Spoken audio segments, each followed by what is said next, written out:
Hello everyone, Krydax here, and welcome back to pYanodon's Season 3. I can't help myself from recording more pyanodons. At this point I'm getting too far ahead. I'm probably gonna have to release a double header or 2 or 3, and that might have already happened by the time this episode comes out, so who knows. Again, apologies if you're the kind of person that was like, oh man, 5 episodes a week of 45 minutes to an hour is a perfect amount of pyanodons for me, and now you're getting like 7 to 10 episodes a week. Some of them are an hour and 40 minutes long. Yeah, I'm sorry if that's too much. My apologies. However, for a long time I was doing 7 episodes a week and people seemed to like that cadence as well, so I think we're okay.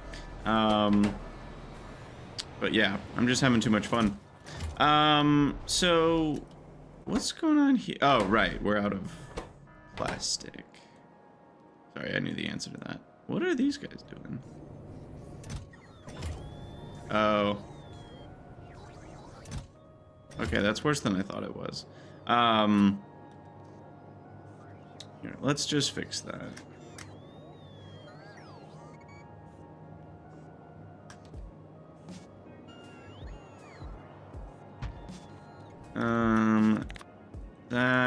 That, and delete that. I'm just gonna make my bots unhappy, but they'll survive, and then this. Done. That's literally all it takes. I mean, these things cost resources, but who cares, right? It probably cost me less than a minute of resources, and now the biocred will be dealt with.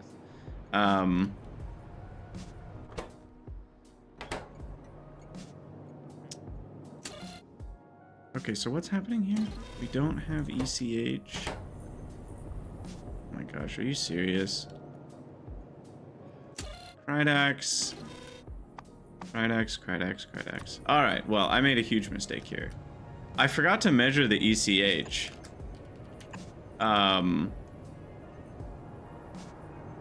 Absolutely gobsmacking mistake.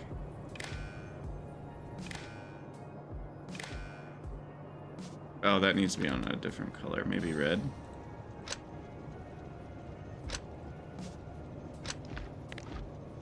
I say maybe red like that's an option. There's only one other color than green here.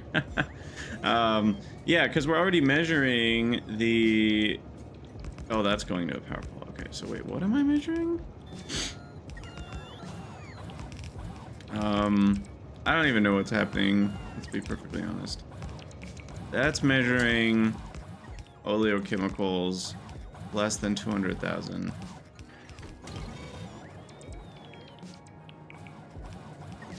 Okay, so... But wasn't this whole thing to make glycerol, not oleochemicals? No, but we have the other way to make glycerol, but that problem is I have to research it, and research is at a premium right now. I have to research this to get the skin hydroxide method. Speaking of, we also need to request skin here, which I might as well do now. I don't know, 5, so we'll get some skin going, and that can go, I guess, on the iron belt. And then we'll bring that up here for making glycerol that way. But yeah, I mean, we were supposed to measure the ECH. I don't know what happened here. So ECH is made from 30 glycerol. So 20 lard is making 5 sets of ECH, which is 150 ECH. So 20 lard, so that means 100 lard is making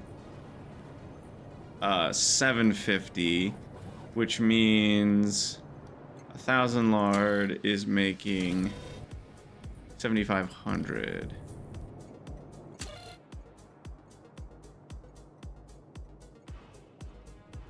And 2,500 ECH is enough to keep these running for 5 minutes. That's actually about perfect. I'm gonna actually lower that a little bit just to make sure our buffer's a little better. Or our buffering room for ECH is a little bit better. But yeah, that way we're not requesting lard when we shouldn't be. And now that's actually going to be false once we make a bit more ECH. Okay, that's how it's supposed to be. That'll result in less lard waste. We said more workers' food in this episode. I am not excited about that because this is a hot mess down here.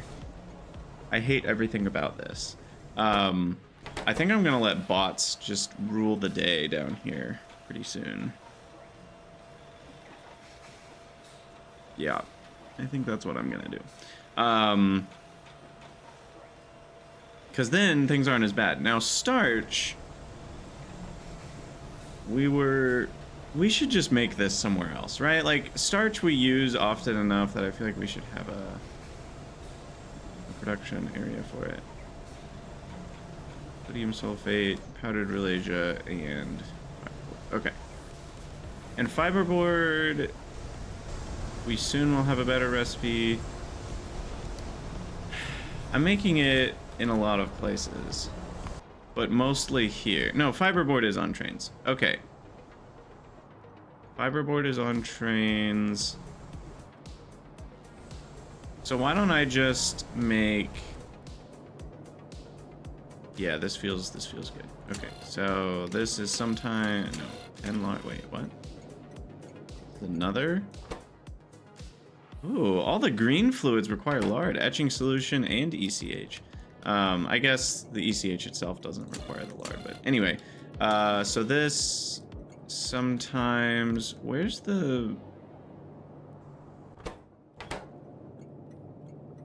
Did I screw up? What's going on here? Did I not have a... Oh gosh. Krydax, are you... Have you gone mad? No, it's right here. Okay. I was gonna say, I'm like, what's going on here? So yeah, we still have 34,000 etching solution.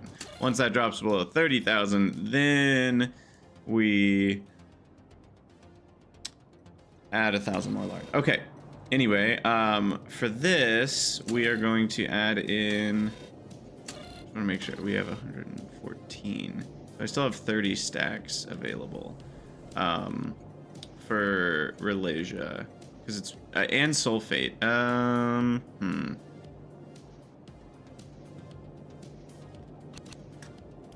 Let's just add some more chests here.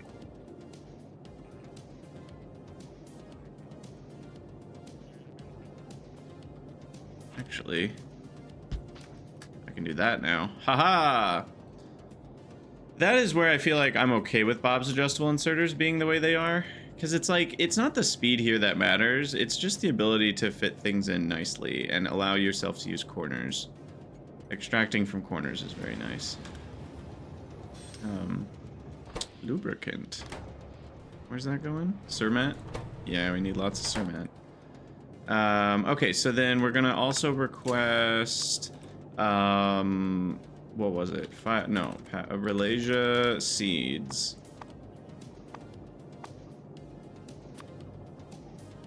And I have no idea how much. And the other thing is sulfate, sodium sulfate.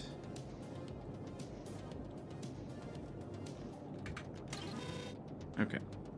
And then we're gonna put those on a doodad, bring them down here, and I'm gonna grab a red underground.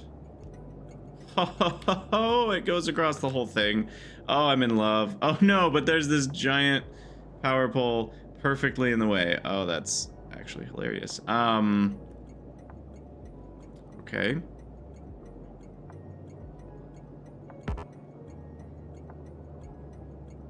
Really packed it in here, huh?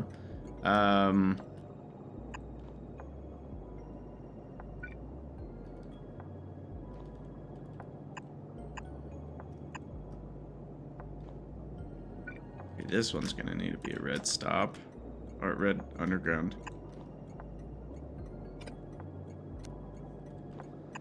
All right, and then down, across. Fiberboard. Okay, there we go. And then we need pulp mills. I'm just making this by the seat of my pants. I don't actually know what the right method is here. Because I need the powdered Ralasia seeds. Is that ball mill or I don't remember. Starch. Wait, that's the guar bean seed. Have I not unlocked it? Am I a dummy? Oh, it's made in a solid separator. The old one was made in a pulp mill. Okay, but where do we make the powdered Ralasia seeds is the real question. That is in... Oh my gosh, I didn't talk to you, Google. Scares me. Powdered religious seeds? Oh my gosh, that's so funny. What did I say that sounded like Google? I don't know. Okay, anyway. These are made in pulp mills. 4 seconds to 1 powdered. So we need about 1 for each of these. I'm gonna do it this way.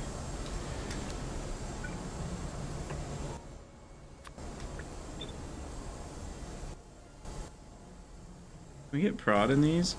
Ooh, we can. Okay, at least on that, on the starch.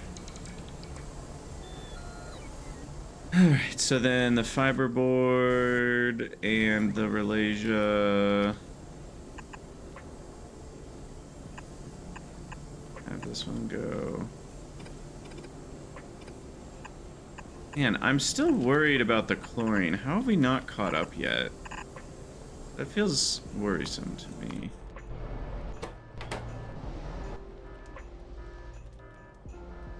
Plastic in general, I guess it's been going solid for the last 27 minutes. Okay. Overall production or consumption has been in the 2 a second range. And we're making about more than double that, so we should be okay. We should be okay. Alright, so anyway, this does one of these. Does one of these. Sorry, let me practice. Boom, boom, boom, boom. Easy enough.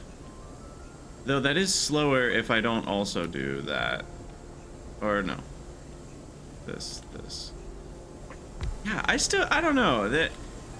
Figuring out which one's easier, it's not cut and dried. Okay, wait. We're gonna do this. Then this.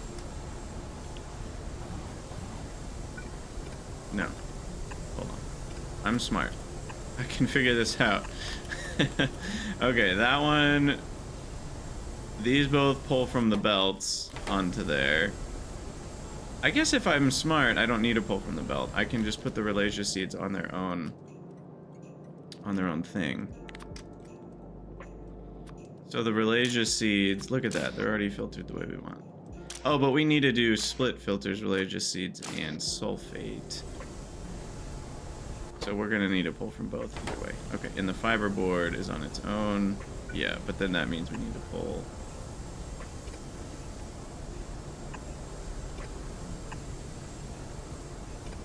From here, and then from here. Okay, sure. I feel like I made that more complicated than it needed to be.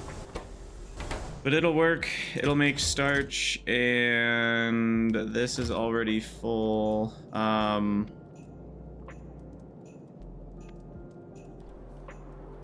Here, why don't I just... That was a dangerous thing, by the way. Running on the train tracks.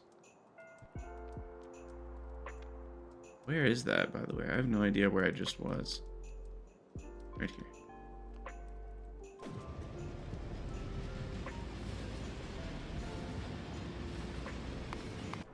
I assume this is catching up, right? No, we're out of plastic again. Alright, I mean, we'll get there. Because that does make 4 a second, and these only use 1.5 a second, so... Be okay. And moss is still fine, by the way. Even with our chlorinated water shortage, like, it's not like we've run out of moss. At least that's my assumption. I don't know if trains are actually keeping up. Yeah, it seems like they are. I think we're okay. But what I'm gonna do here is pull this back by a couple tiles. So that gives me 48 spots for starch. Let's do that. And then merge those. So we're doing 7200 Cermet.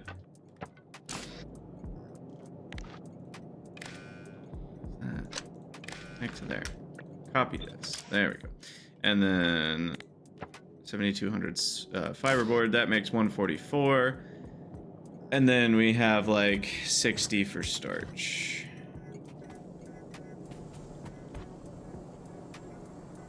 Which also.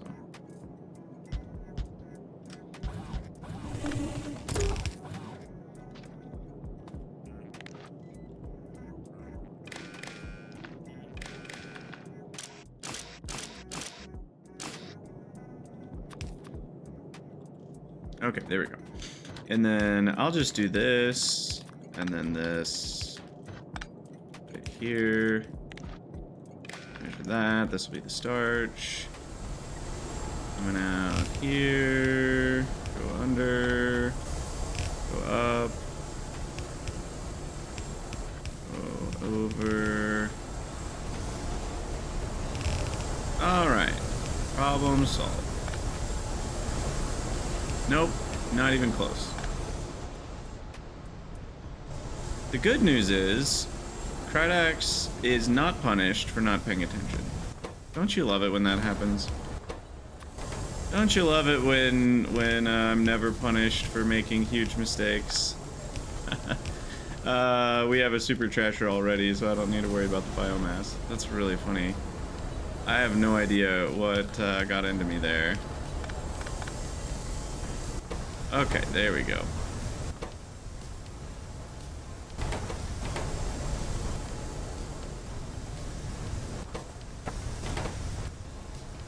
Ah, we're good.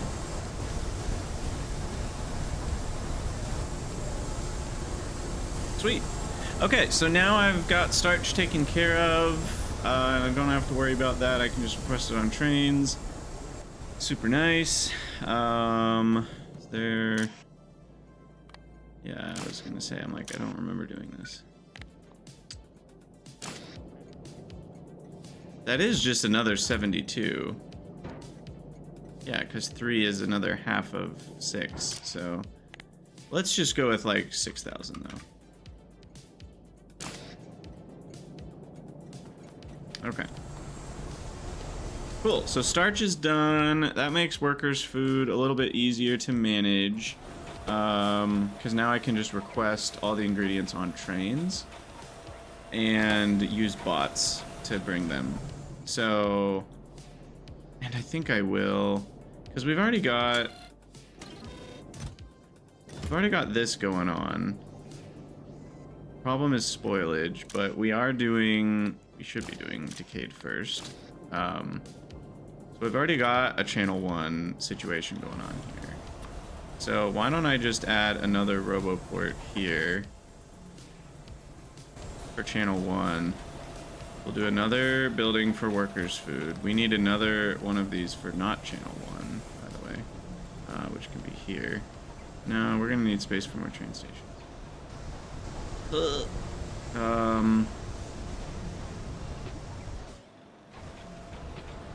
it here. This is getting really messy. But these also need... No, they don't. Wait, what am I... Which one needed the cellulose?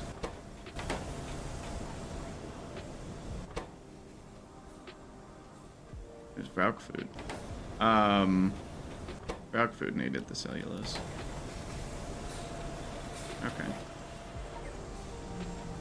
Well, yeah, I think I'm moving toward a bot-controlled area down there. I might add 25 more bots. Let's head down there. That should help things a little bit. And then we're on to nuclear. Holy crap, that's scary and crazy. And science has started back up again. Yay! Okay, so nuclear... What exactly is going on here? So we start with uranium ore, which needs a uranium mining drill. So first question is, can I actually create those? The answer is yes. I have all the pieces needed to make a uranium mining drill. Second question is, where is uranium? We've got a nice patch right here. And that does just get mined by a drill, and we don't need any special things. Let's just see, is there any fuel that it burns? Special fuel. It consumes 180 megawatts of electricity. Seems like it doesn't use any fuels. Okay. That's all chill. We can handle that. And you're gonna be... I guess you'll be channel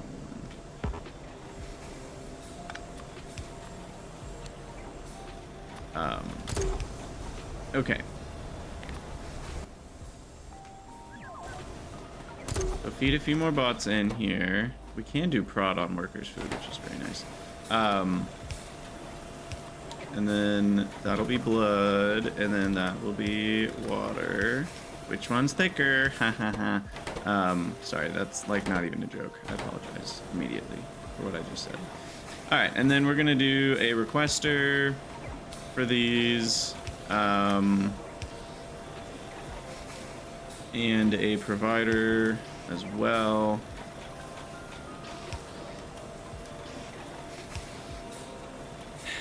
And then, how do I handle... We do have a super trasher, right?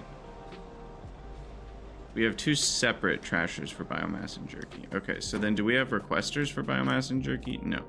Alright, so we'll have channel 1 requesters here for biomass and jerky.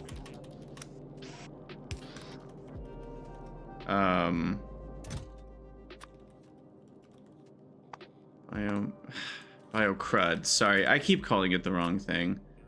I keep wanting to...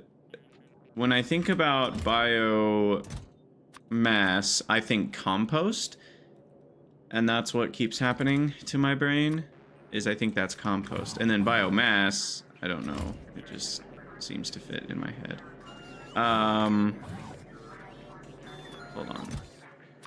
That's not what we want. That's only for extra jerky.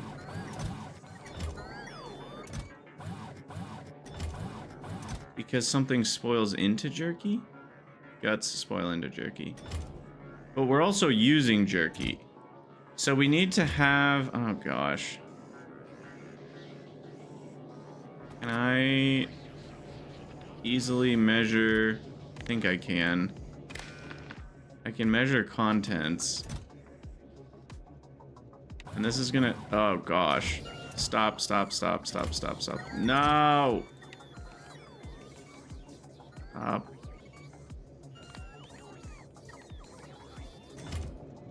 Okay. There may have been mistakes that were made. We don't have to talk about that though. Alright, so what we actually want to do is a decider combinator. I was thinking I could do the deciding part inside the chest. Turns out that's not true. Okay, and we want to say if jerky... give it...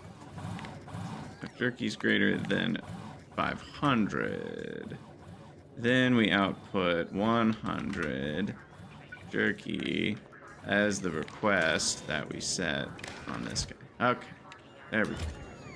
So that will only trash extra jerky.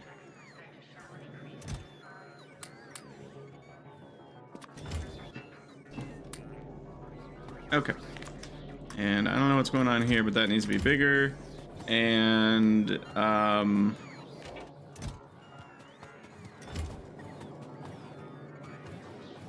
this needs, what, lard and guts?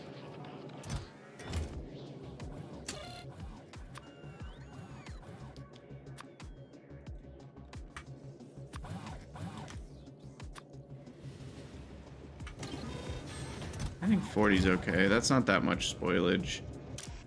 But then that means Biocrud and jerky will be happening here, so this needs to be upgraded inserter. Wait, no, again, we have an issue. The jerky's gonna overfill eventually in here.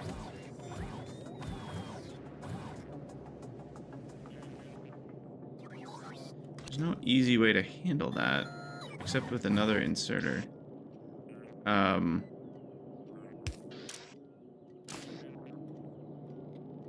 I can't do it that way.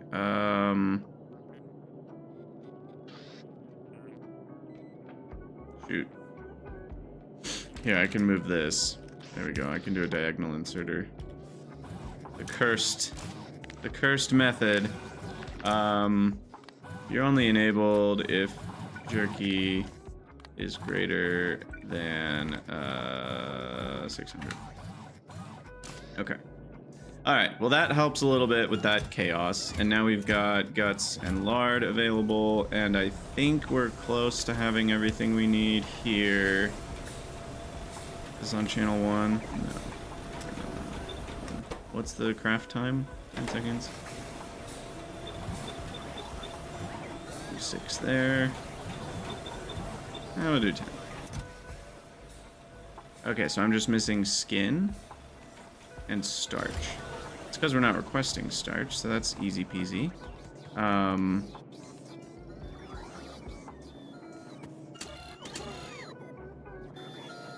We're only at 58 stacks here. This has been an inefficient train stop. We're gonna make it more efficient. I will make it legal. Not worried about a little bit of spoilage. We got all sorts of animals being made, being rendered all the time. I'm not worried about it. 11 stacks of all this. Why is that 17 stacks? That's so specific.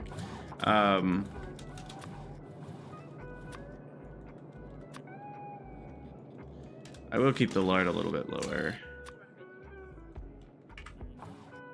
Okay. I don't even need Realasia anymore, I don't think. Because that was just for fiberboard, which was just for starch. I'm pretty sure I can ditch all this, which is really nice. The starch was only for the workers' food. So now I can just remove the Realasia seed recipe, or Realasia seed request, and replace it with starch.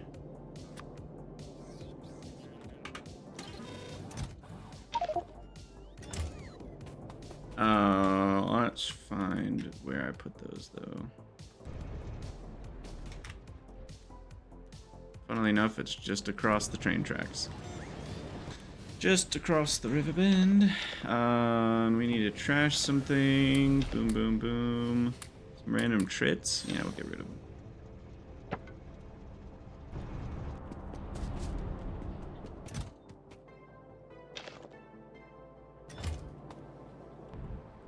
Okay.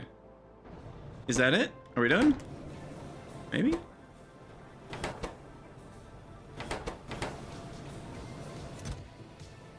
Skin.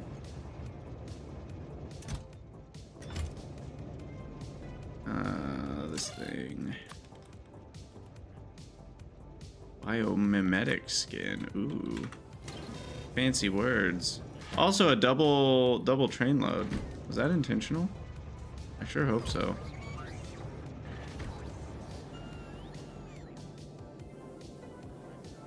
Otherwise, we have an issue at the animal provision area.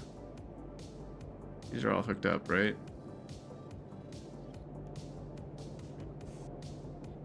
Yeah, they're all set to the filters. They don't have anything on them. I don't think we're having an issue. Who knows if our crap has been able to keep up. Uh-oh. Why does that have 1.4 thousand?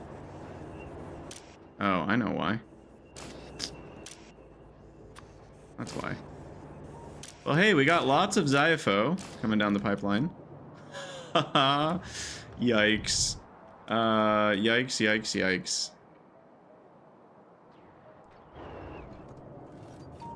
And how do we have this set up again? We render Xiapho first, right? For arthropod blood? Yeah, so that should use those up eventually.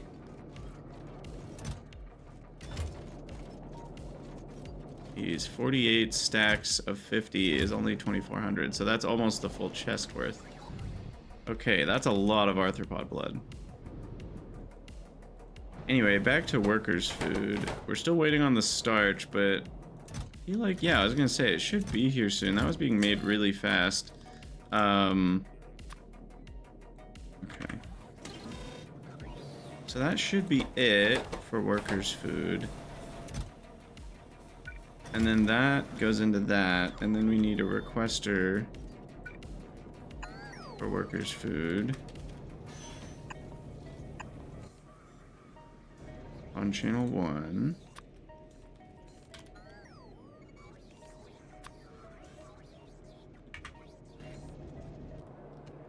I'm just gonna walk over there. I haven't walked anywhere on my own 2 feet in a long time. If I didn't know any better, I'd say it feels nice. And once we have efficiency modules, we're gonna save a lot of power by just putting them in all of our steam makers. Okay, so then that is channel 1. This is measured. We were saying 500 workers' food. Now we'll say 600 workers' food, I guess. No, we'll still say 500, because that's still 50 stacks. I just need to, okay, I was buffering it here before. Because now that's just not a thing. This full belt can go. Look, baby steps for making this more efficient.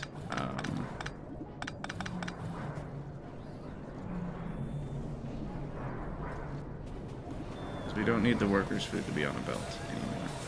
Oh, well, It seems... Here's even that. That's the output. We don't need that. It seems that was recycling the flora. Which now we're going to have issues, because this is going to fill with flora. In fact, all the spoilables will go here, which will need to go into an active provider chest. On channel 1. And then that's gonna have to be filtered on, what is it? Jerky. The jerky's kind of funny though, because it can just go back into being used. And we use 5 jerky for every 4 guts. Surely this can't go wrong. And don't call me Shirley. I'm just gonna put jerky back in the box and hope that it never backs up. Because the guts only spoil every 8 hours, right? So like, we don't have to make very many workers' food for that to not go wrong. And then the other 2 things, biocrud and flora, spolinin, and biomass in case the flora spolinin will all go in there. Okay, and then from there, we need a little requester, which we already have set up on flora spolinin. And then do we have a requester for biomass? We do. Perfect. Okay, so I think we've got that done, if I'm not mistaken. Double workers' food, and we will prod and beacon that as soon as we can. That'll actually save quite a few resources. Saving stuff like lard is very nice. Saving lard and guts is a big deal.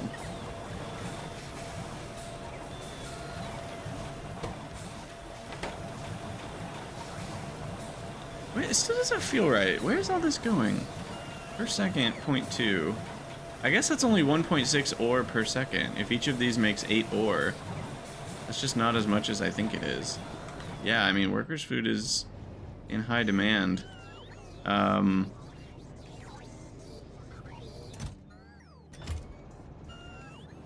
Okay, I'm probably gonna need more than 2 of these.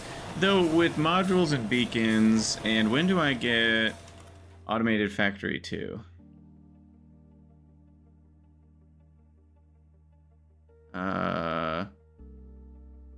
Wait, what is it? What? This one? Probably in here somewhere. So basically, I mean, we wanted this for other reasons too, so it'll take a few researches to get here, but yeah, there it is. And we can already produce it. We already have all the ingredients. So automated factory Mark II is going to be a huge deal. Double crafting speed, 2 module slots. It'll finally be kind of fast. And that means more productivity, and then the beacon will be able to affect both buildings, which already have a better crafting speed. So if you consider the original is a speed of 1, the new one will be a speed of 20% productivity, but minus 50% speed. It'll end up being 20% faster output, but still not that much faster without a beacon. Because the prod modules are minus 25% speed. So 2 of them is a pretty big hit to speed, without a speed module kind of backing up the... And a lot of you already know how this works, but linear changes to something when they're close, when they're underneath 1, make huge differences, right? So like minus 25% speed isn't that big of a deal if you have 1 of them, but then the second one is taking you from 75% speed down to 50% speed, which is taking away a third of your speed, which is huge. And then 1 more and you're down to 25% speed, right? I think the minimum speed is 0.2 of a building, or is that only for efficiency? Wait, I don't remember how speed works. Is it minimum at 20% as well of the original building's crafting speed? Like minus 80% is the most minus speed you can have. I think that's true. But anyway, having a single beacon will add on to that 50% speed rather than multiply. And that's, I actually think that's maybe a mistake. I don't know, for Factorio, like it's really weird that speed beacons add rather than multiply, because it just makes it feel like, why wouldn't you max productivity in these and then you only need a couple speed beacons to get you back to normal speed, and now you have all the productivity. Then again, that does take a ton of power, so it's somewhat balanced already. I don't know. Anyway, we are back to steady state. Base is flowing. I don't know, this feels pretty good. I'm pretty happy with our base, though we're not getting microchips. What's up with that? Lightly P-doped? We're out of wafers? Okay, what's going on? What's going on here? Is it sand? I'm just gonna guess that it's sand. Okay, no wafers because no EGS because well, one of the reasons is because I never put the other side of this. What's the other reasons? There is no other reasons. It's just half of it is run. No, we're out of pure trichlorosign because we're out of regular trichlorosign. I don't quite have enough silicon. It's actually a coal dust issue.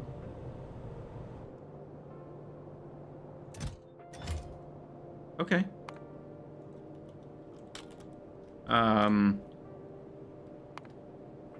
I can work with that. We have fiber to coal dust available now.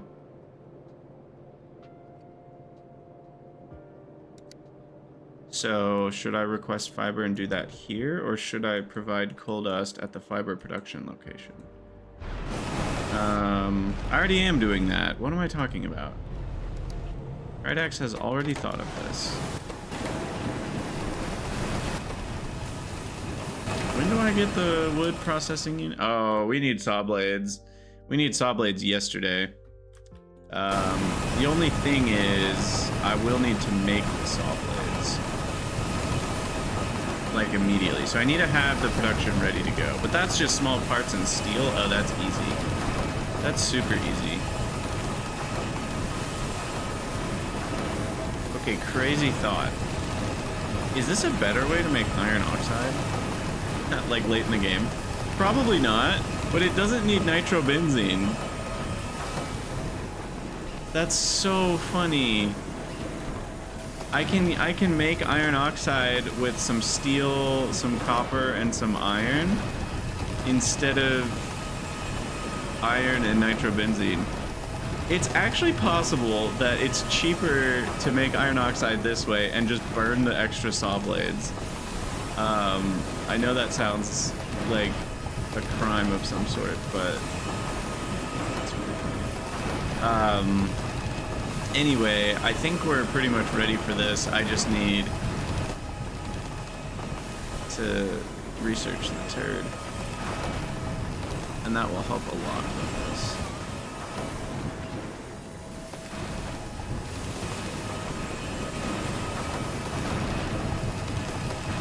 So we actually don't have enough kickout? Are all of these running? Yeah. Okay, yeah, we've been full production for an hour. Just 188 a minute. Let's just double check. 188 a minute. Yep, 312 a second. It's 180 a minute. That's all correct. Nothing more I can do about that right now. We're actually out of fiber. Wow.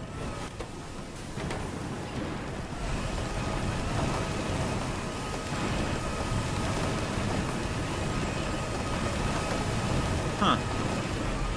What are we using all the fiber for? Fiber board? Maybe because we just buffered a bunch of stuff that needed fiber board.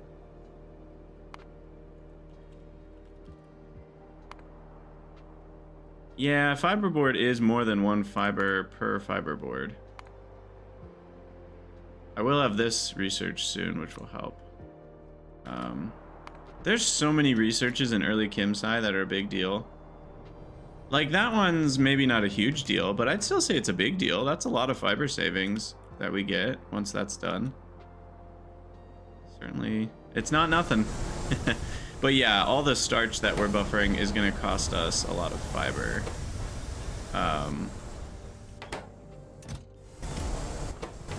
So that's part of it.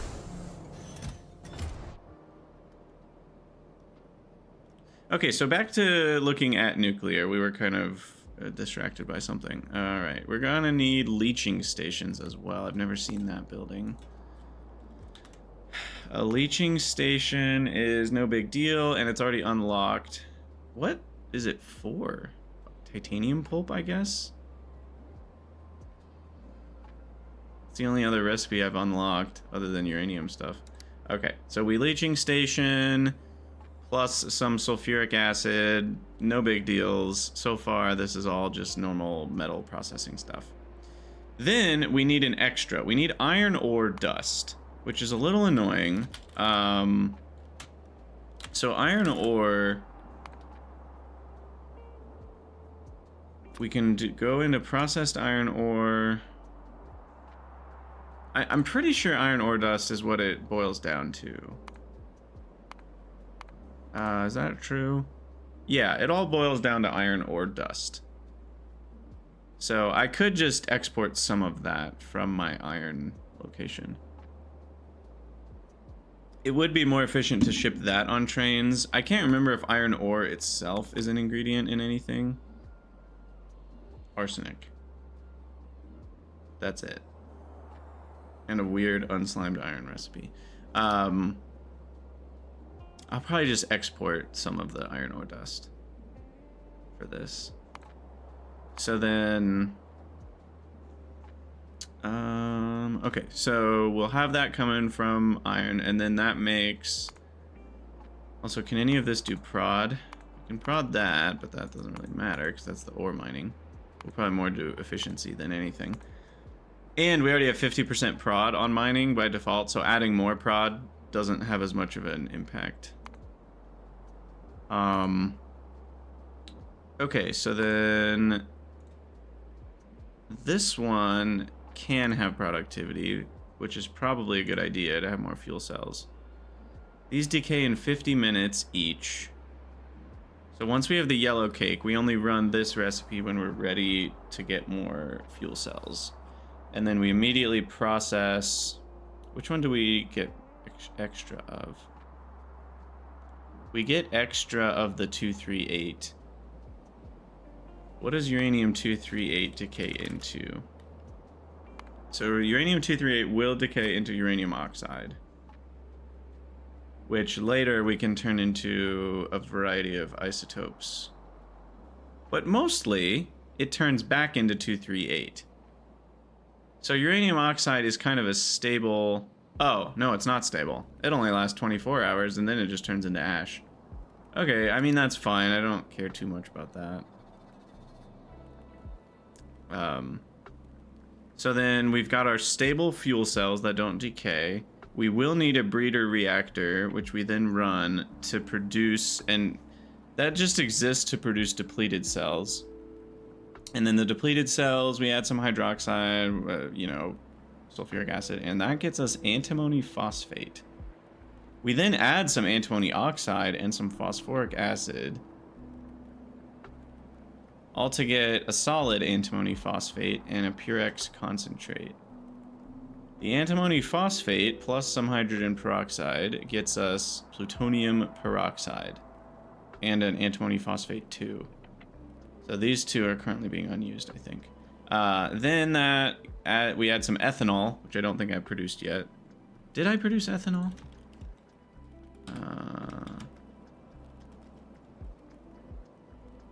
Produce chloroethanol, not regular ethanol. And then that gets us plutonium oxide, which then we particle accelerate, and that gets us plutonium isotopes. And the only one we need of the plutonium isotopes is 238, but we also get 241. We get 239 through 242, 239, 240, 241, 242. So a couple things I wanted to look up along that path is...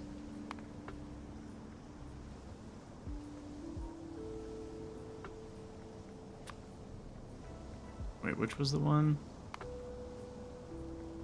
235 is the important one. Okay. So 235 makes that spent result. It doesn't show spent result here. That's interesting.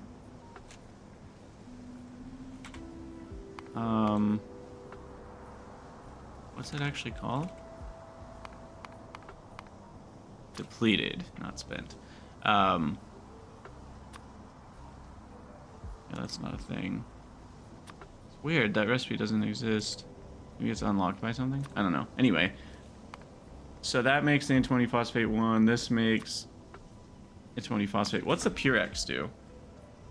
So the Purex, we can combine with the antimony phosphate 2.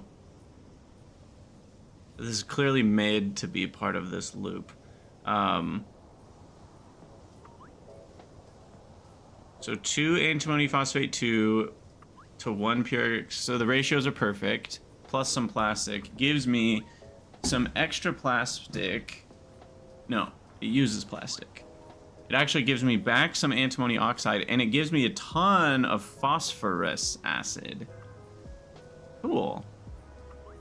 Okay, so let's add that recipe in. Wait, no, ingredient. No, I clicked on the wrong one. Purex.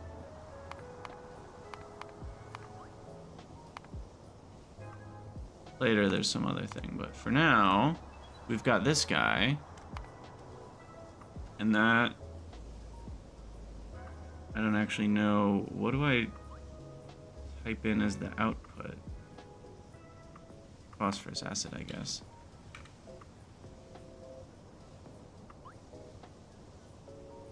Okay, that's too much. Still too.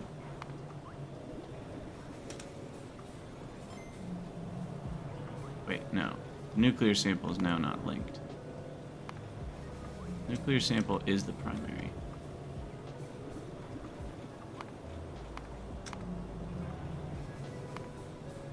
What is going on here? 0.02 nuclear samples. Still, why is that not linking?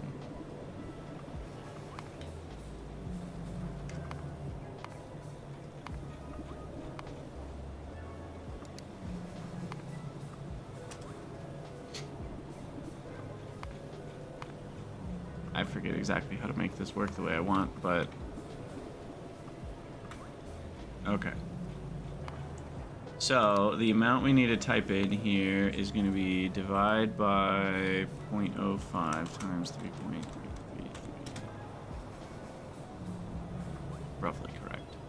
So then that is going to get me some phosphorus acid back, as well as about a fourth.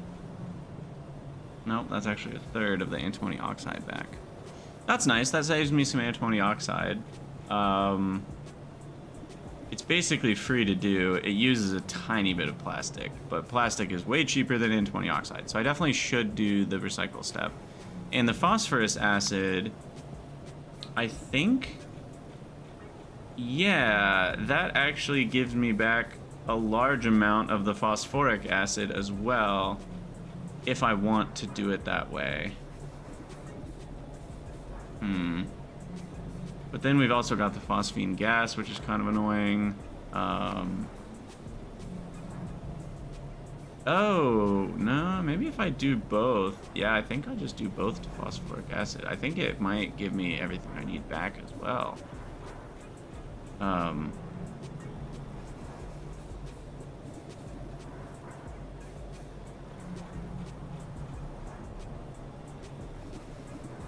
much did I need? 4.167.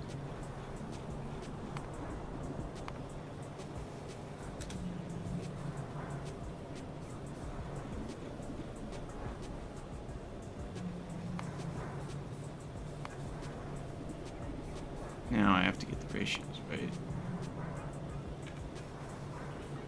That would be 10 phosphorus acid.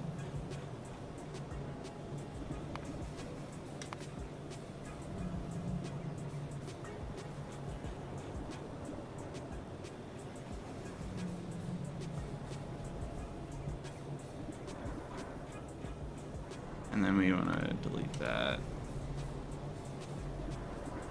If I'm not crazy, that actually all works out, and we still... Okay, cool. So that means we don't need phosphoric acid as an input. We actually can recycle and get it all back at the cost of some wood and steam. I get some free hydrofluoric acid, and I actually get some free phosphoric acid out of this, because we can overproduce here. I don't know exactly what the amount is. I guess I need to, let's see, divide by the 2.084 we're currently using, multiply by 3.3333, and that should be just about right. Yeah, those are pretty much zeroed out. Okay, so what that means is we actually get some free phosphoric acid. Why not? At the cost of this complexity of adding these 3 steps and loops. But I don't mind. A little bit of wood makes phosphoric acid free. Rather than using some, we gain some. And 2.5 phosphoric acid is not nothing. Like, our build only makes like 40 a second. I guess it makes 80 a second. But that's if we're not using the other things. So I guess 2 a second is not that much. But if productivity shows up anywhere in any of these, which it does, we can get a lot more, actually. So okay, that's actually interesting. Because all 3 of those steps can be prodded, which is going to make a significant difference. Especially because 4 of the 6 point whatever is being used. So if we prod that, then we could end up getting like 10 a second out eventually, make tier 2 buildings or something like that. Maybe not 10, but like 6. I don't know. Anyway, I digress. We need to make industrial solvent as a separate thing. That's needed for a lot of stuff, so we'll just add that to our to-do list.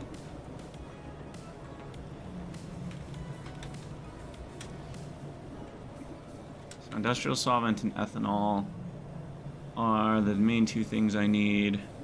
And then we add auto science packs, aromatics, industrial solvent, boric acid, which we're going to get from Diberain, because that's what we're putting on trains. And then that's it. That's just nuclear samples. So this is actually pretty easy, barely an inconvenience. I just need to research it, make those other things, make some leaching stations, make a breeder reactor, another particle accelerator. Actually, 2 more particle accelerators. Expensive buildings, but yeah, none of this is too crazy. I do want to know what these decay into. So the plutonium oxide.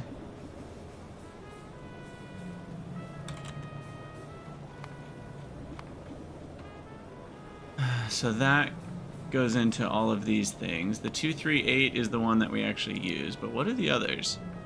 Wow, and we only get a tiny bit of 238, so we're going to end up with a lot of these other decay products. So mostly we're getting 239 and 242. Medium amount of 240 and a small amount of 241. Those have decay times of 103 hours, 10,000 hours. That's so funny. Well, you're never going to get an americium 241 via decay. That's so funny.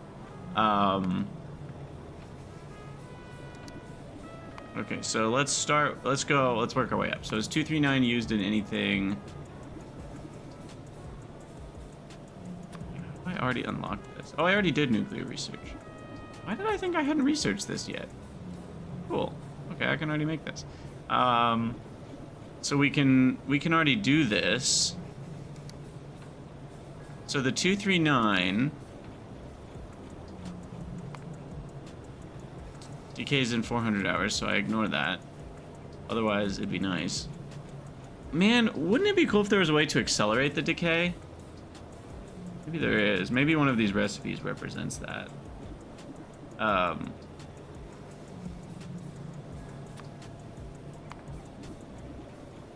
I need fuel rods for Bodos. Okay, now that's interesting.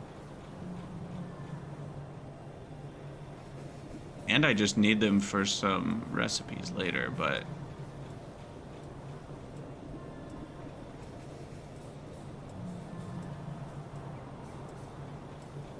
I did not realize Bodos needed fuel rods. Okay, so that's probably where most of my 239 will go, is to Bodos. But in case I didn't want to use it for that, or if I have more than that, I can make...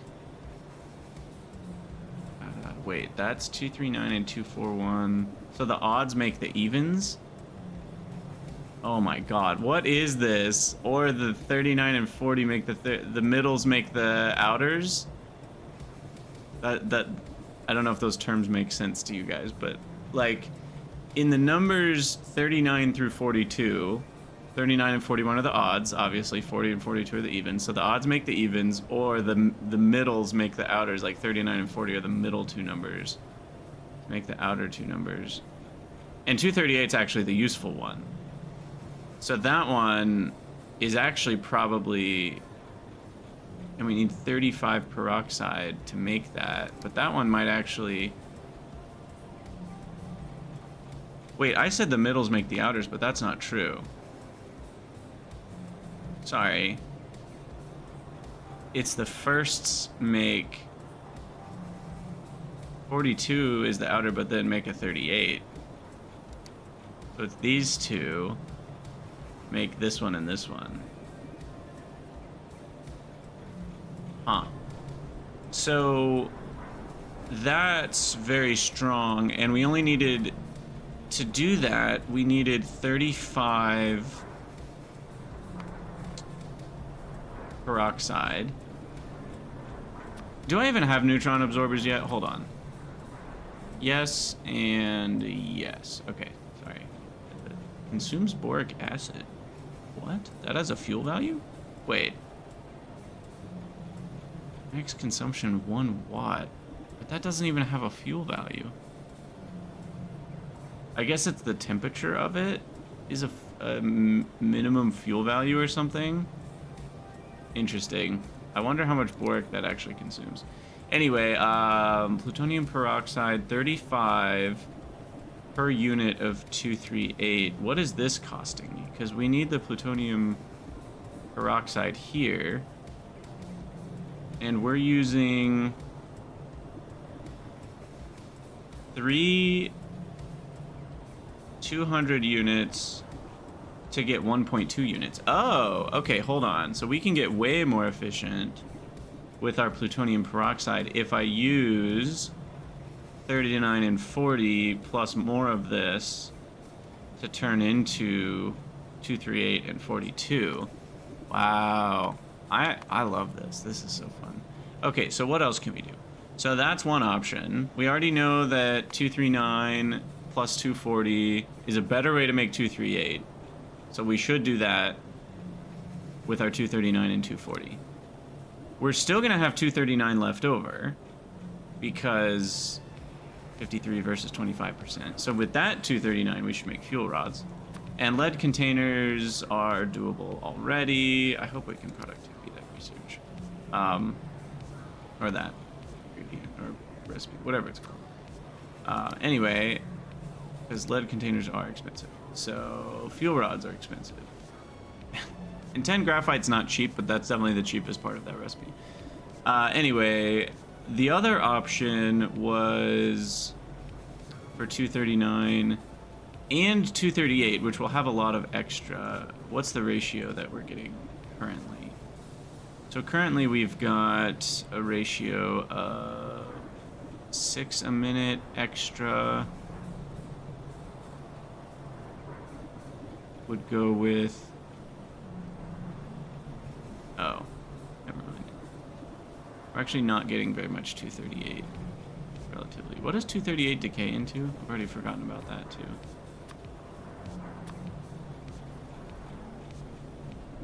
Decays into uranium oxide, which we can't reprocess.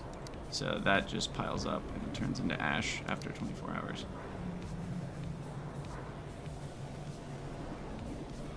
Or I can make text plates out of it. If I want something that doesn't decay. But the oxide can't be used in any... Yeah, okay. If I were to get enough 238 piled up, I could make a few MOX fuel cells, which are also burned in the breeder reactor. And the MOX fuel cells are 20 gigajoules. That's not very much power, though, so it really doesn't do that much. We have a used up MOX fuel cell, though. What can that do for me? See, those are nice, though, because you get more plutonium oxide out of that. 14 from 4 cells.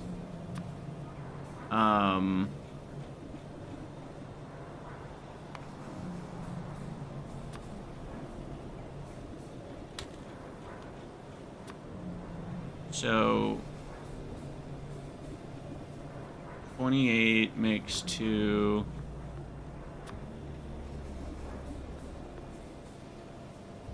So 56 back to 10. So we used up a lot of uranium. The uranium-238 we get very little back. But 14 plutonium oxide back. We only used 4 239, and we get 14 of this, which then is basically 3 of these recipes, which is essentially 21 plutonium-239 back.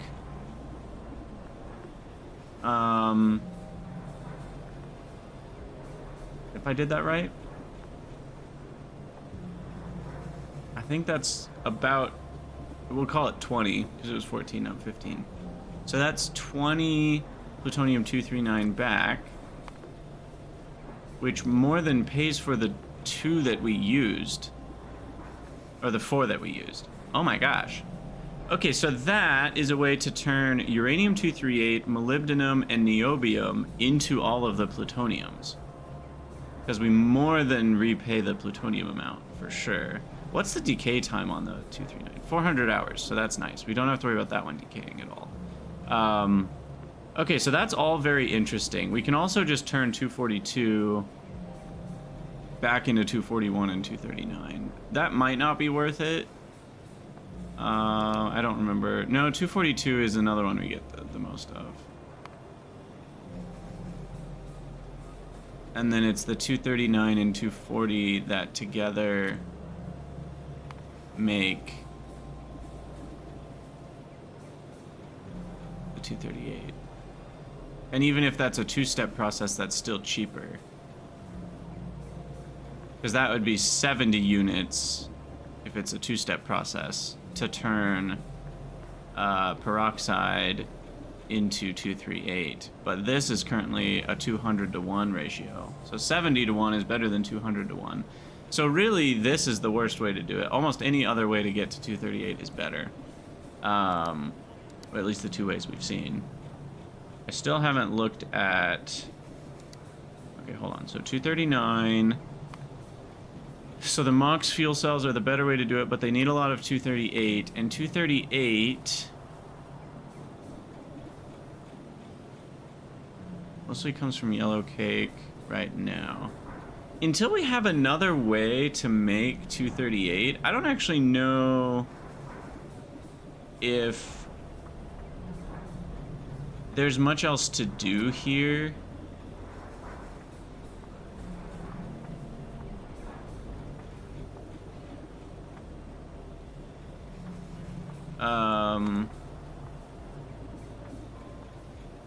Oh.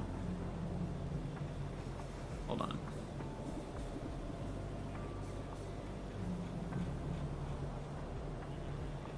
Antimony phosphate 1 is the only way to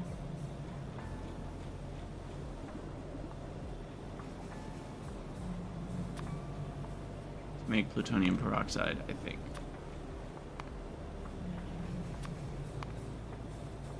I mean, for now.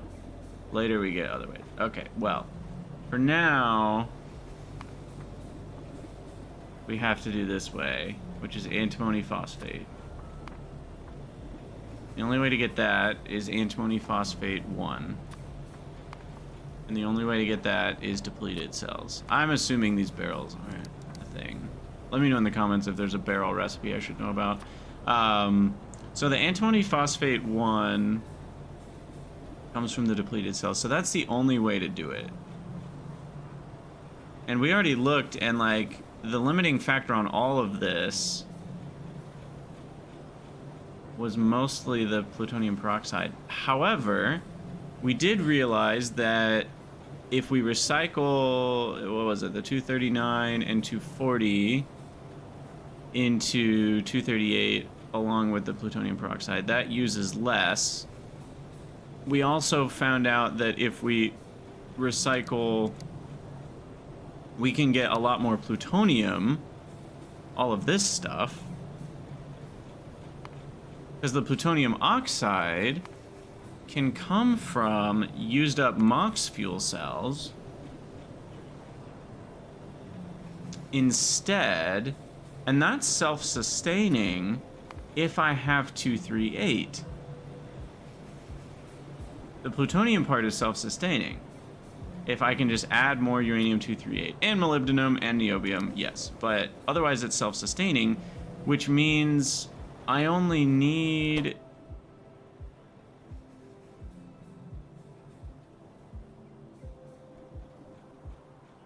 I don't need any of the plutonium peroxide at that point, because the plutonium oxide is self-sustaining. So that means that maybe I can do it that way, and I can supply the uranium-238 via... Oh, this recipe doesn't exist.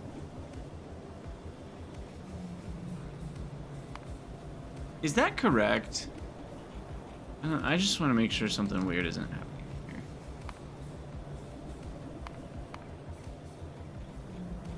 Yeah, this doesn't exist.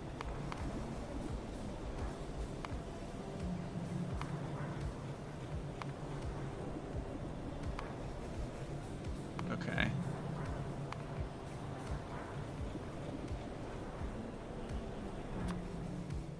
That's a prod psi thing to recycle uranium oxide.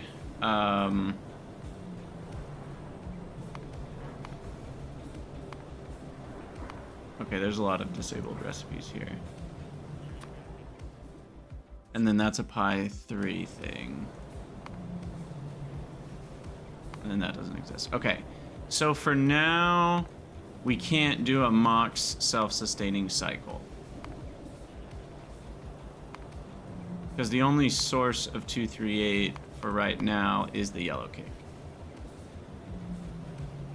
Well, that's fine. Maybe that's still better. Hold on. No, I'm not done with that idea yet. It might still be better to just mine more. I mean, this is quite a lot of uranium, but it might be better to mine more uranium and just process more uranium to get more of the 238 to do things that way. And then we use the depleted uranium fuel cells. No, I'm still... I use the 238, sorry, not the depleted uranium fuel cells. I use the 238 with the MOX fuel cells. Or to make the MOX fuel cells. Ah, sorry, I'm getting there. The MOX fuel cells, we do it that way. We use this as our main method, and then 238 is what provides that. We burn the MOX fuel cells. That gets the used up MOX fuel cells. That gets us the plutonium oxide. Is that a more efficient way to get 238? So now to find that out, I'm sorry, I have to pause and get more coffee. Okay, coffee acquired. My plutonium liquid. Okay, so what we're doing is thinking, what if I got plutonium oxide this way instead? Whoa, why did that add 3 of them? Didn't click 3 times. What just happened? Alright, shift click. So what if I did plutonium this way instead? Probably gonna require way more. Okay, yeah, no, this is gonna be bad. I already know this isn't gonna work because if the output required for that, or that comes from that, is 0.239, that means we're using like 1 point something.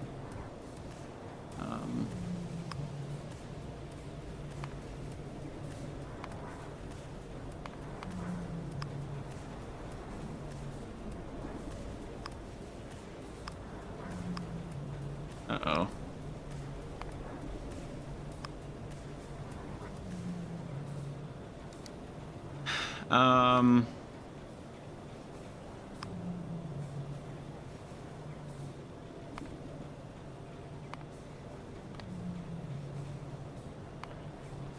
Okay, there we go. So now we've got that instead. Wow, that would give us a lot of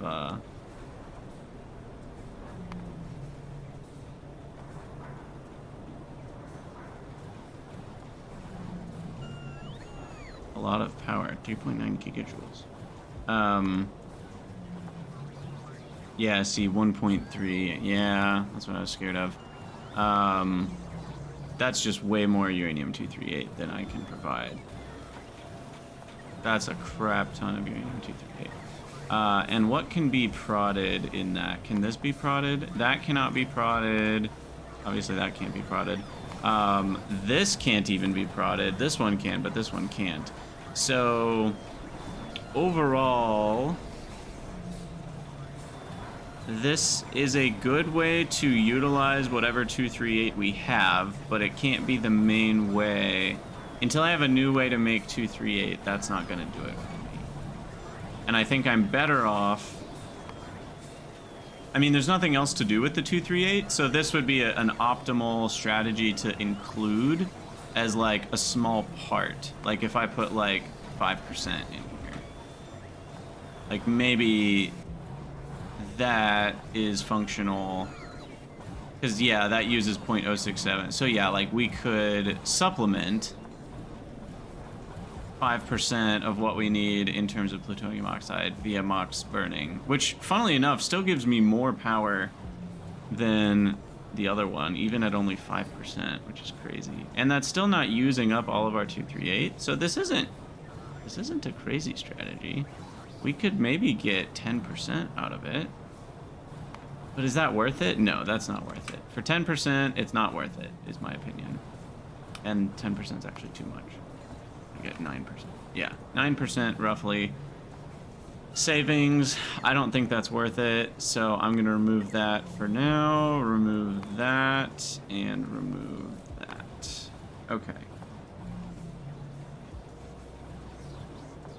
So back to just investigating, like, the general plutonium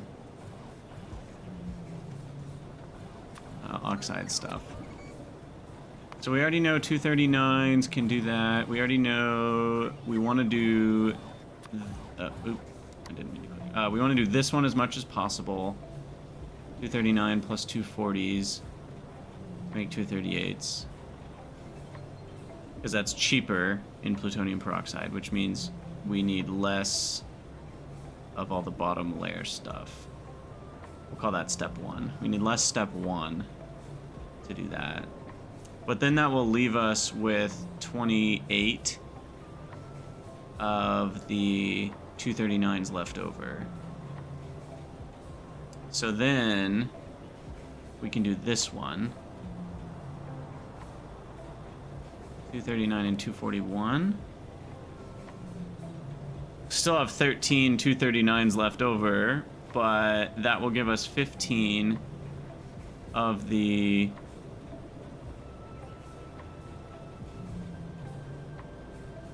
'40 and 42s. And 15 of the 40 and 42s. Well, 15 of the 40s then would have originally given us 40 and 53 of the 239s, which means we now would only have 13 of the 239s. So I actually think that can use up all of our 239. Some of it'll be a 2-stage, some of it'll be a 1-stage, maybe, or it'll be close to being able to use up all of it. And we still haven't looked at what 240 can do by itself. 240, that's the one we already like, and then later we get this. Okay, we can bombard it with neutrons and a particle accelerator. Okay, no, we're not doing that. Okay, so for now 240 is only good for combining with 239 to be a better way to make 238. That's it. And then 241 is good for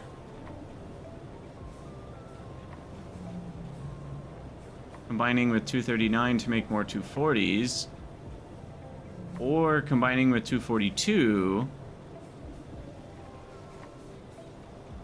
to make more 239s and 240s. And what's 242 good for? Oh my god. 242s can straight up just go back to 241 and 239, halvesies, or 239 and 240. Oh, there's so many different recipes here. What is the most efficient? And which of these actually decay in a small amount of time? Because some of them do.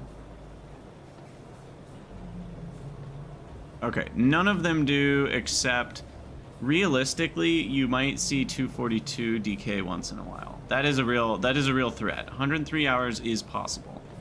And then 1 hour is definitely possible. Hour and a half. So that one you need to look out for. But the other ones, not so much. No, actually, sorry. 240 is also 100 hours.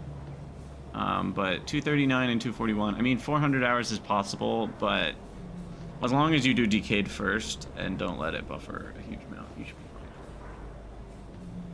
fine. Your base is always going to do enough movement in 400 hours that I don't think these will spoil. So, all that being said, I'm going to just do a little thing here where we kind of put this together. Hello everyone, Krydax here, and welcome. Wait a second, you're mid-episode. I'm not supposed to be talking like that. That's right, this is future Krydax. I'm doing a thing I don't normally do. This is gonna be cut, or edited in. So what you don't know is that I just went for, I don't know how much time I cut out of this, 40 minutes of tweaking these knobs, trying to get this to work correctly. And this was the wrong way to do it. These are not complicated enough where I needed to get hell mod percentages to work out correctly. Instead, I could have just analyzed the recipe itself. So let's do that in the notes. So first thing I want to do, and again, I'm not exactly sure where I cut the research into this. I'll try to cut it so that this cut makes sense. But basically, what we're trying to do is get as much 238 as possible, because that's the thing that actually makes nuclear samples. Then that means these four things need to get used up. And there's four recipes that exist. There's 239 and 241 to make 240 and 242. There's 239 and 240 to make 238 and 242. This is the only one that makes 238, by the way. So we need to filter everything down to this recipe. And then there is a 241 and 239 to make 240 and 242. We already looked at that one. There's a 241 and 242 to make 39 and 40. And then finally, there is a 242 double to make 241 and 239. So that's all there. That's all fine and dandy. And it's a lot to wrap your brain around. The thing to note is that it's always 1-to-1, meaning 2 items creates 2 items. And so what we can do, I think this is actually best in a note. What I did this all on a sheet of notebook paper, is I renamed those recipes, or sorry, I renamed 239, or 238 is the goal, right? And I renamed 238, 239, 240, 241, and 242. I renamed these as X, and then I did A, B, C, D. It's way easier to work with letters than numbers because we're thinking about amounts. So if I say 5D, that's way easier for your brain to comprehend than 5242, right? Because then it looks like numbers. It's like 5,242, and it's just not as good for your brain. So I went with letters to represent each item. Then there's a couple ways we can solve it from here. Here's my favorite way. This feels like the most elegant way, and then I'll talk about the other way. So the most elegant way feels like actually just looking at the recipe. Where did it go? For plutonium-238. So if we look at this recipe, the original one that makes it, where is it? Right there. So we see we get 2, 53, 25, 15, and 50. Those are the ratios. The actual amount is kind of irrelevant. So, I'm not going to be able to have this pulled up at the same time, am I? Oh, no. All right, I'll just have to remember. So we did 2x 53. I have it written down somewhere. Yeah, 25b, 15c, and 50d.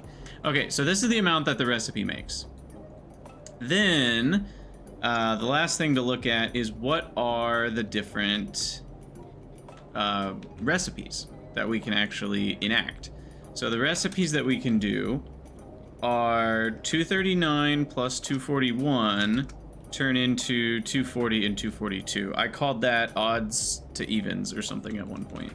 But that's A plus C equals B plus D.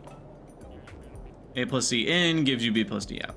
Then there's the main one. I should put this one at the top. That's actually A plus B gives you X plus D, right? X is the thing we want. We want to turn everything into X, which means we want to turn everything into equal ratios of A plus B. And we get a leftover of D, which means we're going to have to figure out a way to turn D into equal ratios of A plus B. If we can manage that, then we can finish out the loop, assuming we can get rid of C properly and balance out A and B. So we'll get to that. So anyway, the other recipe is C plus D. It gives you A plus B. This one's nice because that's already the correct ratio of A plus B. So if you have C and D in equal ratios, then you can turn that into X and leftover of D. And then finally we have 2D, which is like D plus D, equals A plus C. That's the final. So those are the 4 recipes you have available to you to figure this out. So there's a couple ways to solve this. The way that I think is the elegant way we'll do first, which is just kind of playing with these numbers until you get rid of them. And so what I thought is A and B kind of pair up to get rid of stuff, and C and D, C can kind of do 2 things. It's kind of weird. So C can combine with D to go back to AB, but then AB gives you X plus D, which kind of replaces the D that you used. So in a way, you're turning C into X. Does that make sense? Because the output D replaces the input D over here, and these are just these. So essentially you could add on another one here to think X plus D, but then that's the same. So we'll call this process 1. So process 1 is actually C to X. Nice, right? So that's pretty great. So we can just turn all our C's directly into X. So we'll start by doing that one. So we'll do our 15C plus 50D, and that will change into A plus B.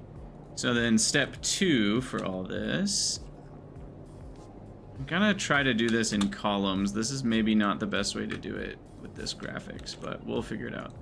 So the first step is to use up the 15C along with 15D to make A and B. So we end up with 68A and 40B. We have 0C, and we're down to 35D. We still have the 2X.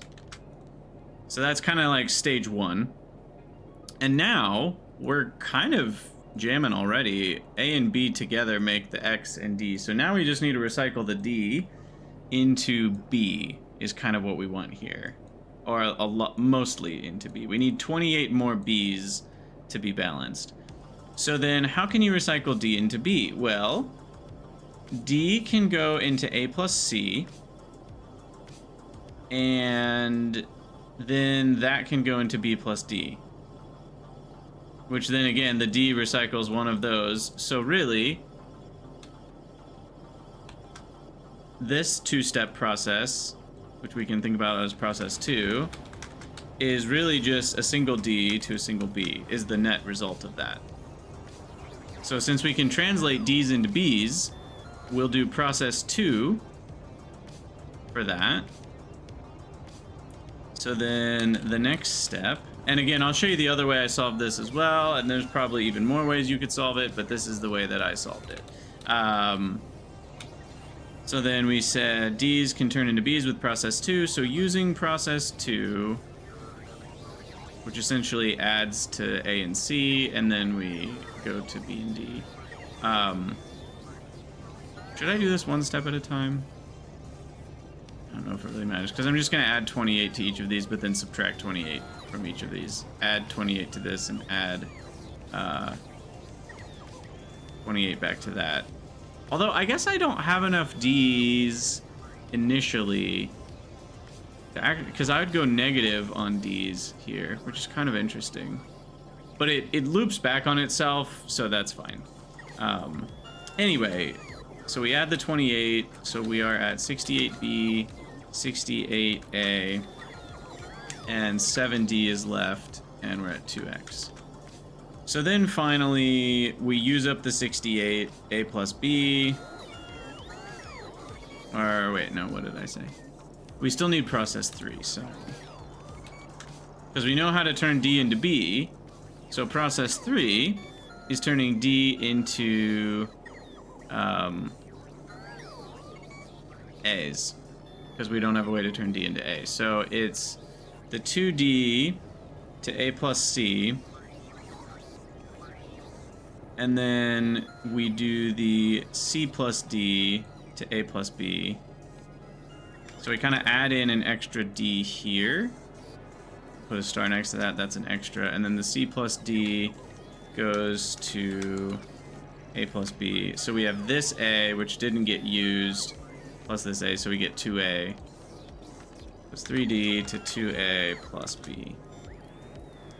So then obviously by combining these two processes, combination of process 2 and 3, we can turn 4D into 2A plus 2B, which is the perfect ratio to give us 2x plus 2d, and the net result of that is that we just do 2d to 2x.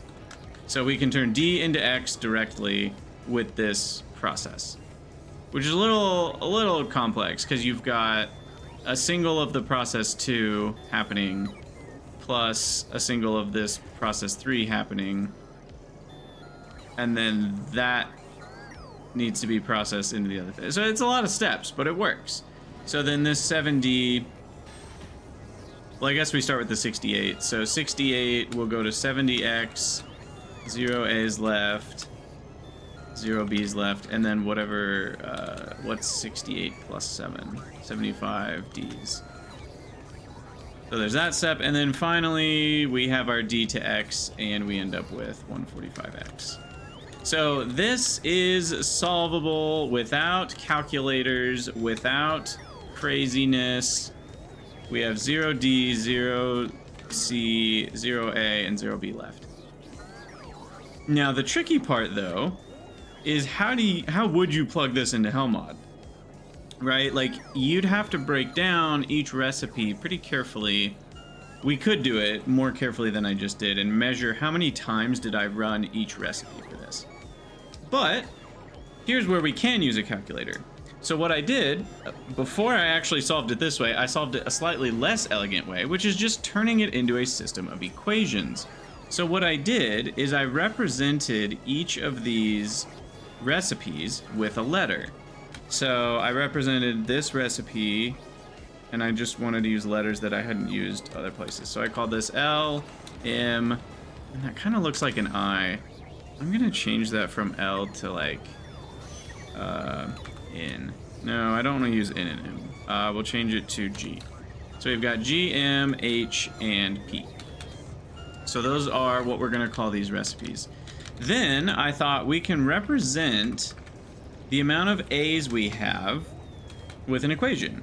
The amount of A's we have is equal to the starting A's, which is 53, plus however many times we've run recipe H. We'll have one more A for each of those. However many times we've run recipe P, but then I lose an A every time I run recipe G and every time I run recipe M. Boom, system of equations. And we do the same thing for B. We end up with B equals our starting amount, which was 25. And then we gain a B whenever I run the M. And then I lose a B whenever I run G. And that's it. Wait, did I do that right? Oh, M or H. Yeah, plus M plus H. There we go. And then with C, it's the same idea. Our starting amount is 15 plus, and we can always do an X equals as well. We haven't got to that yet, but C is 15 plus, the only one that makes C is P, and then we subtract M and H, minus M minus H, and then we get D equals 50 was our starting amount. What is this? Animal parts. Uh-oh. We'll deal with that later. 50 plus G makes D, M makes D, and that's it. And then minus H uses D, and minus 2P, because whenever we run the P recipe, we're using 2 Ds. Does that make sense? So I hope that made sense. So this is now a system of equations where we know the final amount of each of our isotopes. Well, and then x. Sorry, x starts at 2, and then we have, it's just g. How many times I run g is what x equals. So that's it. And how much do we want to end up with? Well, if you wanted to, you could plug in non-zero numbers here. If you wanted to end with some isotopes, you could. But in this case, if you want to turn all of your plutonium isotopes into X's, you set these all to 0, because that's what you want to end up with. And now we have what's called a system of equations. We have 4 variables, H, P, G, and M. I'm ignoring that. This is kind of our result. Once we know the G, we can just plug it in. So this is kind of our final result of our system of equations. And you can just plug this into an online solver. We could start to solve it ourselves if we really wanted to, because we could like add 2 of these equations. Like this has, which one? I was looking at one that would make sense. Like we could do, this one has negative M and H. I think one of them made a lot of sense to combine. Negative M, negative H. I don't remember. But yeah, you could add one equation to another one, some stuff cancels out. You keep doing that a bunch of times, you end up figuring out one of the variables, you figure out the rest, yada yada yada. But this has a solution. And the solution is L equals... and by the way, the solutions... they don't scale, but I've scaled, well, we'll just put it, what's 130? I scaled them all up by 2 so they were whole numbers, but I'm realizing that doesn't really make sense. No, I guess it does make sense. This would be how many recipes we'd need to run if we started with 2 of these sets. Because these sets are arbitrary anyway. Remember that, oh no, I just lost everything. Gosh dang it, I hate this game sometimes. Anyway, the solutions are L equals 131. Oh, we renamed it to G. G equals 131, M equals 286, H equals 105, and P equals 206. So that's how many times you're running each of these recipes. Isn't that crazy? That we just have these answers? So I know, like, that's how often or how many times I run each of these recipes to get rid of exactly 2 sets of all of this. So that would be to get rid of 106 A's, 50 B's, 30 C's, and 100 D's. With no leftovers, no nothing. I don't know, I think that's kind of magical. I think that's really neat. It does work out that way. And we would end up with all of those being turned into X. Which, I guess... it was 170, what was it? 145 before, I think. So now it'd be 290 total. So yeah, there you go. That's kind of the answer to the nuclear if you really want to matrix solve. Now the tricky thing is these aren't all the same time to do the recipe. So, and I'm not sure how we're gonna plug this into HelpMod exactly, but also worth noting, these are percentages, right? And so like, we're not gonna get exactly that amount. So you can't rely on your thing being count perfect, but you can set up the general gist of everything, which would be turning all of your... So I think we're actually gonna make it more the first way than the second way, because the numbers aren't perfect. So we'll probably just try to always turn all of our C's combined with D's into A plus B, and then from there we'll make D's into B's until we have enough B's, and then from there we do A plus B into X's. Yeah, okay. Anyway, but what I wanted to get into is these, like that one's 552, that one's 281. Is that half of 552? No, that's really weird. Why is that not exactly half? 281 times 2 is 562. It feels like a typo. That's gotta be a typo, right? Why would that not be 562? That just feels rude. And that's 202 and 442. Okay, it's not a typo, but I am curious why they are the way they are. They're very random. But those are the 4 researches. But I'm curious if I can make all that work in Hellmod. Can we make all that work in Hellmod? Let's see. So if I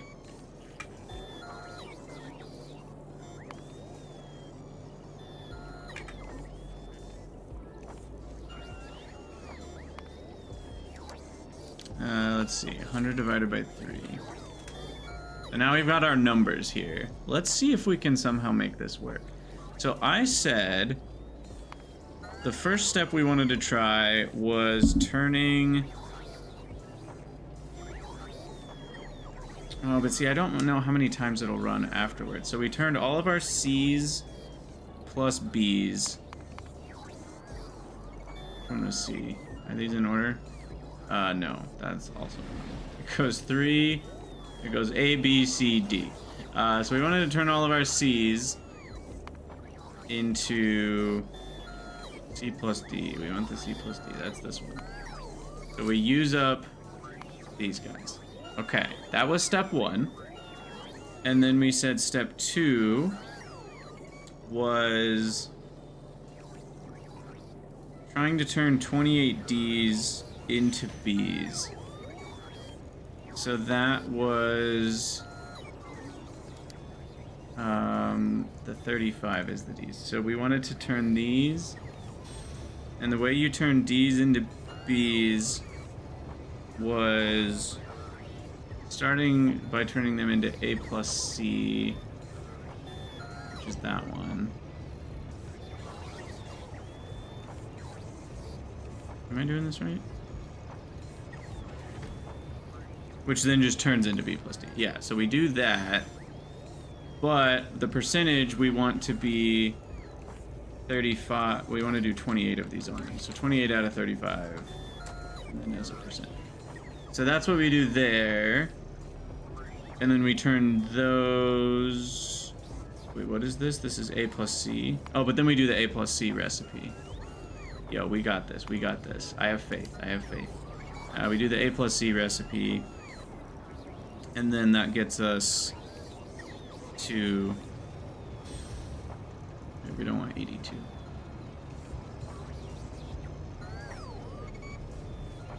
No, no, no. We only want 14. So 14 out of 82 times 100. I did something wrong. Isn't that what we wanted? And then that gives that...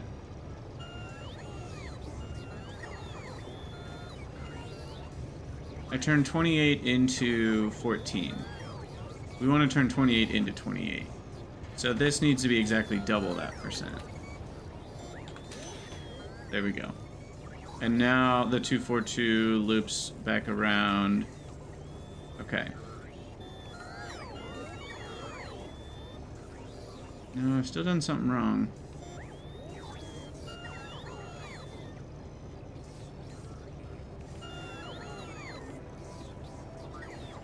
$239. This is...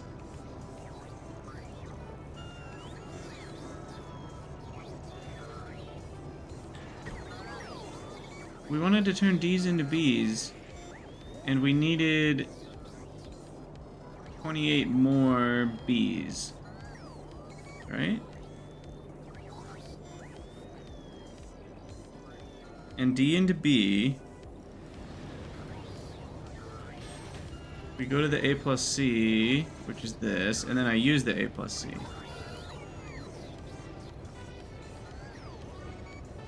What have I done wrong here?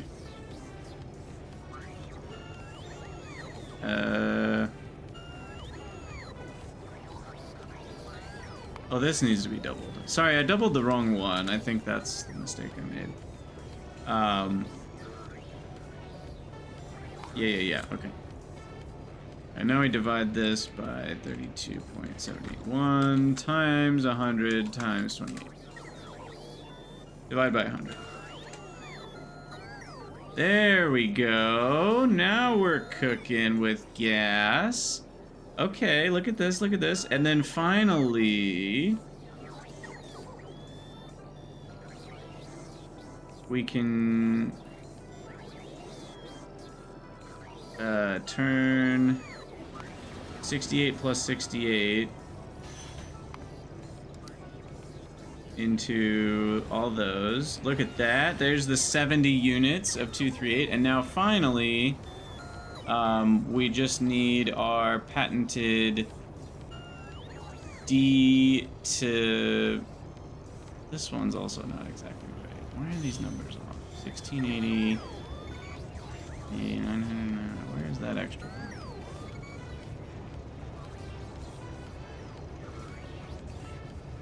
Just a hair off.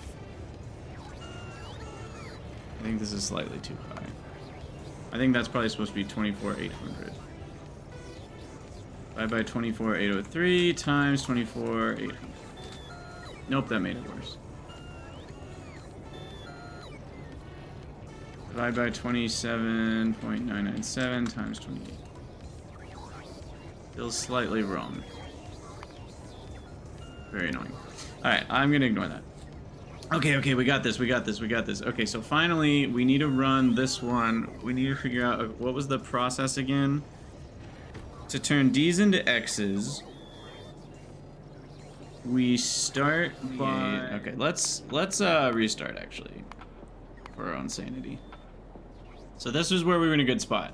We've only got D, and we've got our X. Wow, we're half an hour into this. Here, I thought it'd be the shorter explanation. This is so fun for me. I hope you guys are enjoying this.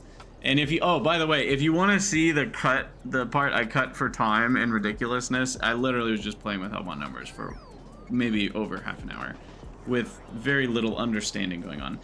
If you do want to watch that, I'm going to upload it as an unlisted video on my channel, and there will be a link in the description. So feel free to go watch that if you're interested, but it was not that great.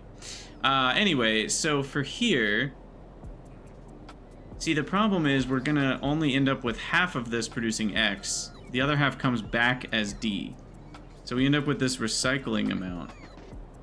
But the problem is the percentages. If I use 100% here, I don't think it works out right. So I'm not sure if we can do this with this mode, with ingredient mode. It's possible I could flip it upside down, but then all my numbers are wrong.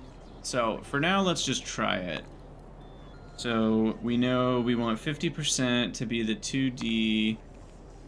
So half of them go into this recipe. And then 50% of what's left of D, which is the 242, goes into the D plus C, which is that one. So that's 50% as well. Then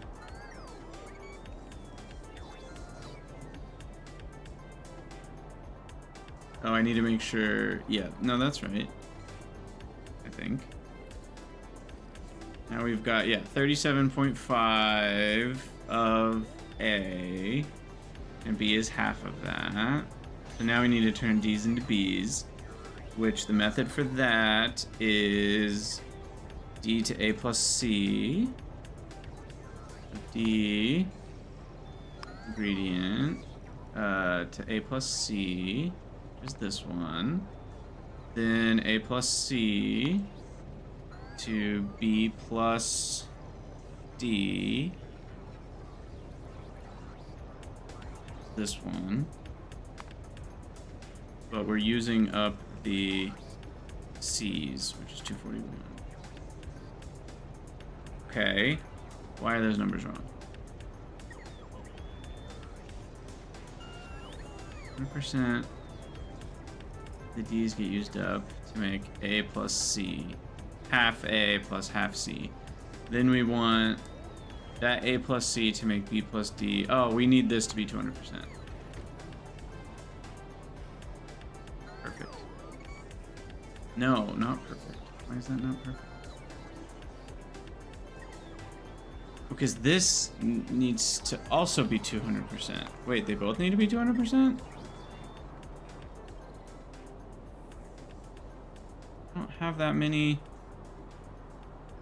No, that's not right.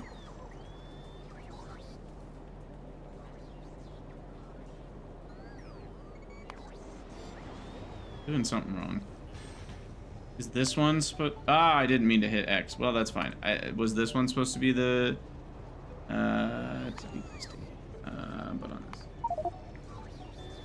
Ooh. Got a nice little error there. But the numbers are correct. So perfect. So now finally A plus B to X plus D done. So all of that theoretically just needs to get doubled. I have no idea if there's an easy way to do that though. Because I don't think I can just call this 100%. Didn't do anything correctly.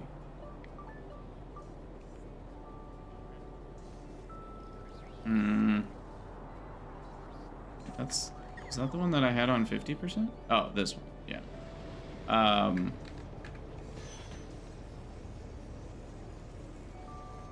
Because that's technically correct, but then the problem is this goes to 0 because there's no D's like it's not looping properly.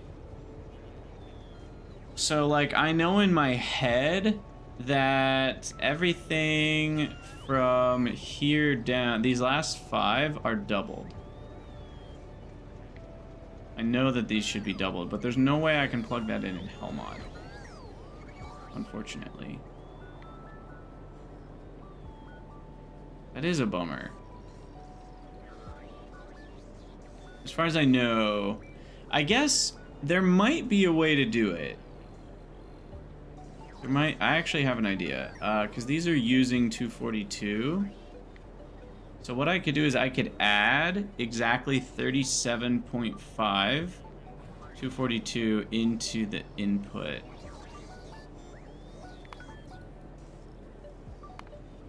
$37.5. This percentage is going to need a change, because now we've added 37.5 to the base level amount of 242. And before, it was, what was it, 50 out of 35? No, that wasn't right. What was the number we had originally done?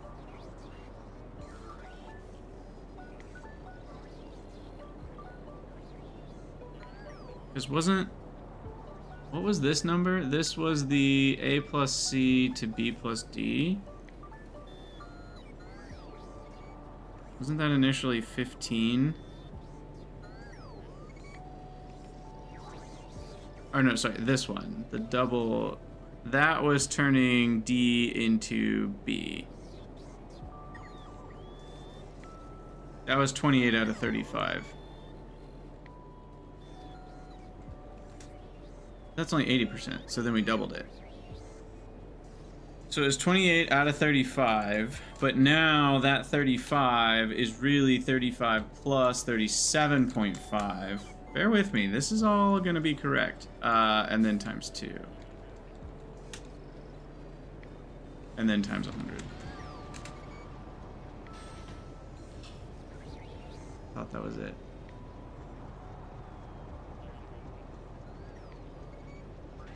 So then, do I need to not add 37.5? Do I need to add 75? I might need to add 75. And then this number, we have to calculate again. So it's, I already forgot what I did. Oh no. It was 28 out of 75 plus the initial, which was 35 times 2 times 100. Yes! We did it! Oh my gosh, that feels so good! Fam, look at this. Perfect. Plutonium oxide to plutonium-238 amount. Holy crap. Wow. Okay, and what did we have?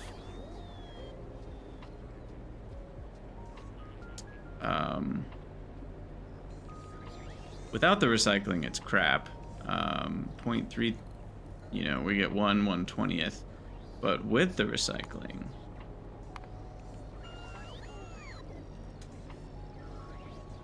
Uh-oh. No, I do not want to undo that. So... What was this? 33.33333. Unfortunately, I have to change these in the same ratio. So that's 75 to go with this 33. So this is 3 out of 100. This is 3/4 out of 100. 3 out of 400, 3 out of 100. So I need to change those numbers together. So if I want this to be divided by 100, which is what I want to do, then I also need to divide this by 100. And then that should still work out properly. So this gets 1.45 plutonium-238 compared to... I mean, that's not even comparable. That's insane. I mean, obviously, we're just turning all this into 238. So the actual amount of peroxide that I need, then, for these nuclear samples, because I only need 1.2 a minute. And is there any other use for nuclear sample? And then I'm going to wrap up the episode, because this isn't even an episode in my head. We use it later for prod sci, but I'm not worried about that right now. Okay, so then what we've come to as a final kind of reality is I need nowhere near this amount. That's 87 a minute. We said 1.2 a minute. So I can divide by another 10 or more and everything will be happy. Is that right? I can divide by 87 and then multiply by 2. We'll go for 2 a minute. Divide by 87 times 2. And then divide by 87 times 2. Okay, so these are the real numbers. And that's a few more than I thought we would need in terms of neutron absorbers. I thought we would only need like one of each. But it turns out we actually need a decent amount of neutron absorbers for all this, but we need basically 0 oxide. We only need 1 oxide every 2 minutes for this, which is great. And we have no excess byproducts, and then we can immediately turn that into nuclear samples. So yeah, this is the build we're gonna make. I'm gonna need a bunch of neutron absorbers. We're gonna need some crazy loops here and priorities and stuff to make sure it doesn't back up and die. But yeah, I'm pretty excited about this. This is a cool gig. And then yeah, the initial oxide comes from plutonium peroxide. Now I will say we only need 10 units of plutonium peroxide to make a plutonium oxide. And this build is using